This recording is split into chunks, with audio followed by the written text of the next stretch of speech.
Iran గనుక America ప్రకటించినటువంటి యొక్క షరతులకు లోబడకపోయినట్టయితే ఇరాన్ అనేది ప్రపంచ పటంలో లేకుండా చేస్తాము అనేటువంటి యొక్క అంశాన్ని ఆయన ప్రముఖంగా చెప్పడం అనేది జరిగింది. ఒకవేళ నిజంగా ఇదే కనుక జరిగినట్టయితే ఇది చాలా దురదృష్టకరమైనటువంటి యొక్క పరిణామంగా చెప్పుకోవచ్చు. అసలు ఇక్కడ గమనార్హమైనటువంటి అంశం ఏంటంటే ఇరాన్కు అమెరికాకు మధ్య వైరం అనేది ఎందుకు వచ్చింది? ఈ అంశాన్ని గురించి మనం మాట్లాడినప్పుడు ఒక్కసారి గతంలోకి మనం వెళ్లాల్సినటువంటి అవసరం కూడా ఉంది. గతంలో అమెరికాకు ఇరాన్కు మధ్య మంచి సంబంధాలు ఉండేవి. అప్పట్లో అక్కడ రాజవంశ పాలన అనేది ఉండేది. అక్కడ ఇరాన్ రాజుకు తర్వాత అమెరికా ప్రభుత్వానికి మధ్య సత్సంబంధాలు ఉండేవి. అక్కడ ప్రజా ఉద్యమం వచ్చిన తర్వాత ఇరాన్ రాచరికాన్ని వదిలేసి నియంతృత్వ ధోరణికి ముఖ్యంగా మత ఛాందసవాద చేతుల్లోకి ఇరాన్ ప్రభుత్వం అనేది వెళ్ళిపోయింది. అయితే ఇప్పుడు అమెరికా చెప్పడం ఏంటంటే ఇరాన్ దగ్గర విపరీతమైనటువంటి యొక్క మారణాయుధాలు ఉన్నాయి, యురేనియం ఉంది, ఇదంతా కూడా ప్రపంచ శాంతికి ముప్పు కలిగిస్తుంది కాబట్టి వీటన్నిటిని కూడా ఇరాన్ నుంచి తొలగించాల్సినటువంటి అవసరం ఉంది అని చెప్తున్నారు.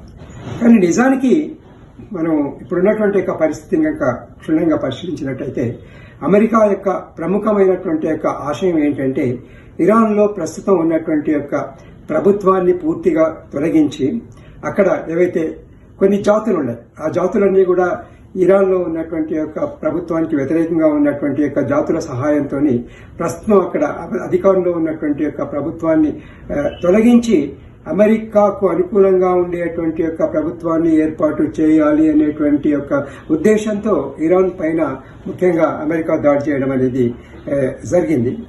అయితే దురదృష్టవశాత్తు అక్కడ జరిగింది ఏంటంటే ఈ ఖొమైనీని మరణించిన తర్వాత ఇరాన్లో రెవల్యూషన్ అనేది వస్తుంది.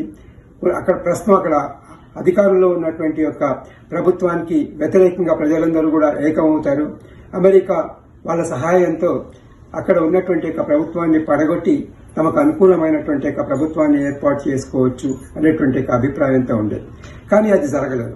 అది జరగకపోగా అమెరికా ఊహించిన దానికంటే పూర్తిగా భిన్నమైనటువంటి యొక్క పరిణామాలు అనేవి ఇరాన్లో చోటు చేసుకున్నారు. అయితే ఇక్కడ అమెరికా చేసినటువంటి యొక్క పొరపాట్లు కూడా కొన్ని ఉన్నాయి. ఇప్పుడు జనరల్గా అమెరికా వాళ్ళు ఏం చెప్తూ ఉంటారంటే హ్యూమన్ రైట్స్ ప్రొటెక్షన్ గురించి మనం మాట్లాడినప్పుడు మానవ హక్కుల పరిరక్షణలో అమెరికా ఎప్పుడు కూడా ముందంజలో ఉంటుంది అని చెప్తాం. కానీ ఒక్కసారి కనుక మనం ఇరాన్లో జరుగుతున్నటువంటి ఒక సంఘటనలు కనుక తీసుకున్నట్టయితే ఒక స్కూల్ పైన బాంబులు వేయడం, అక్కడ అమాయకులైనటువంటి యొక్క విద్యార్థులు మరణించడం, ఇవన్నీ కూడా తప్పుడు సంకేతాలుగా మనం భావించవచ్చు. ఈ పరిణామాలు జరిగిన తర్వాత ఇరాన్ ప్రజలందరూ కూడా గతంలో కొంతమేర అమెరికా పట్ల వాళ్లకు మంచి అభిప్రాయం ఉన్నప్పటికీ కూడా ఈ హ్యూమన్ రైట్స్ వయలేషన్ ఎక్కువగా జరగడం వల్ల అమాయకుల ప్రజలు మరణించడం వల్ల అమెరికా పట్ల కొంత వ్యతిరేక భావం అనేది వచ్చింది. ప్రస్తుతం ఉన్నటువంటి యొక్క ప్రభుత్వానికి అనుకూలంగా మారడానికి అది సహకరించింది అని మనం చెప్పుకోవచ్చు. అయితే ఇంకొక ముఖ్యమైనటువంటి అంశం ఏంటంటే ఈ యుద్ధాన్ని తక్షణమే ఆపాల్సినటువంటి అవసరం ఉంది. ఎందుకంటే దీని దుష్ప్రభావం అనేది మొత్తం ప్రపంచం పైన, భారతదేశంతో సహా మొత్తం ప్రపంచం పైన పడింది. తర్వాత ఇంకొక చాలా ముఖ్యమైనటువంటి అంశం ఏదైతే ఉందో, ఈ యుద్ధం ప్రారంభమైన తర్వాత హార్మోజ్ జలసంధి, ఈ హార్మోజ్ జలసంధి ద్వారా ప్రపంచానికి అవసరమైనటువంటి యొక్క ఈ ఆయిల్ సరఫరా అనేది జరుగుతుంది. ఈ హార్మోజ్ జలసంధిని ఇరాన్ దిగ్బంధించింది.